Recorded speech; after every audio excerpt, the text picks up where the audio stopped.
ఏ విషయంలోనైనా గుట్టుగా ఉండాలంటే మనతోని మాత్రం కాదు. మీకు ఫస్ట్ వీడియోలో ఏడికి పోతున్నామో చెప్పనందుకు ప్రాణం విలవిల్లాడి ఇప్పుడు చెప్పేస్తున్నా. అరుణాచలం పోతున్నాం. ఇందాక బ్రష్ చేసుకున్నది కట్పాడి జంక్షన్ అన్నట్టు. అక్కడ నుంచి 150 కిలోమీటర్స్ ఉంటుంది. ఇంకా దగ్గరకు వస్తుంది కదా అని మా వాళ్ళంతా లగేజ్లు ఇట్లా రెడీ చేసుకొని పెట్టుకున్నారు. ఇంకోటి మర్చిపోయినా, వీళ్ళెవ్వరూ అరుణాచలం చూడలే, నేనే ఫస్ట్. అంటే వీళ్ళని నేనే మెయింటెనెన్స్ చేసేది. నేను ఇది 4th టైం కాబట్టి నాకు కొంచెం అక్కడ అన్నీ తెలిసిపోయినాయి. అందుకే ఆ ధైర్యంతోనే నేను ముందుకైనా. ఇంకా వీళ్ళని తీసుకోవాల్సిన బాధ్యత, చూసుకోవాల్సిన బాధ్యత మొత్తం నా భుజాల మీద ఉందన్నట్టు. ఇంకా తిరువన్నమలై అనేది ఒక స్వర్గం. నిజంగా చెప్పాలంటే ఆ స్వర్గంలోకి అడుగుపెట్టినాం. వీళ్ళు కూడా చాలా హ్యాపీగా ఫీల్ అయ్యారు. ఇంకా వ్లాగ్స్ వస్తుంటాయి, చూడండి.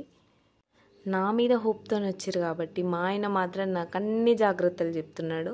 జాగ్రత్తగా ఉండాలి, అలర్ట్గా